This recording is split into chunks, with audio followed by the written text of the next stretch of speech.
Hi friends, ಎಲ್ರಿಗೂ ನಮಸ್ಕಾರ.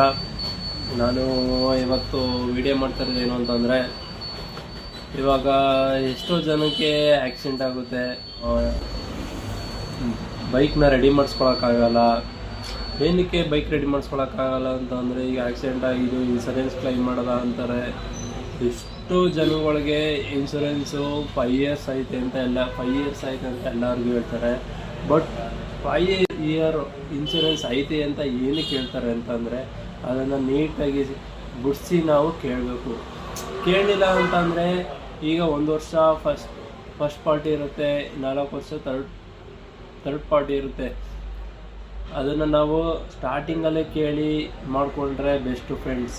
ಇಲ್ಲ ಅಂತಂದರೆ ಇವಾಗ 5 ವರ್ಷ ಆಯಿತು ಇನ್ಸೂರೆನ್ಸು, ಎಲ್ಲೋ ಆಕ್ಸಿಡೆಂಟ್ ಆಯಿತು ಬಿಡು ರೆಡಿ ಮಾಡ್ಸೋದ ಅಂತ ನಾವಂತ ಅಂದ್ಕೊಂಡ್ರೆ ಅದು ಆಗಲ್ಲ ಫ್ರೆಂಡ್ಸ್. ಯಾಕೆ ಅಂತಂದರೆ, ಇವಾಗ ಎಷ್ಟೋ ಜನ ಮಿಡಲ್ ಕ್ಲಾಸ್ ಇದ್ದಾರೆ. ಮಿಡಲ್ ಕ್ಲಾಸಿಗೆ ಬೈಕ್ ಸ್ಟಾರ್ಟಿಂಗ್ ತಗೊಳ್ಳೋದು EMI ಕಟ್ಟೋದ್ರಲ್ಲೇ ಅವ್ರ ಜೀವನ ಸವಾಗುತ್ತೆ. ಅಂಥದ್ರಲ್ಲಿ ಆ ಮಧ್ಯದಲ್ಲಿ ಆಕ್ಸಿಡೆಂಟ್ ಆದರೆ ಈ ಥರ ಎಲ್ಲ ಸಖತ್ ಹಿಂಸೆ ಆಯ್ತದೆ ಫ್ರೆಂಡ್ಸ್. ಈ ಥರ ಆಗೋದ್ರಿಂದ ವರ್ಷ ಇನ್ಸೂರೆನ್ಸ್ನ ರಿನ್ಯೂವಲ್ ಮಾಡ್ಕೊಳ್ಳಿ ಫ್ರೆಂಡ್ಸ್. ಇಲ್ಲಾಂದರೆ ನೀವು ಸಖತ್ ಕಷ್ಟಪಡ್ತೀರ ಸರ್ ಫ್ರೆಂಡ್ಸ್. ಯಾಕಂತಂದರೆ ನನಗೆ ಇವಾಗ ಆಗಿರೋ ಅನುಭವನ ನಾನು ನಿಮ್ಗೆ ಹೇಳ್ತಾ ಇದ್ದೀನಿ.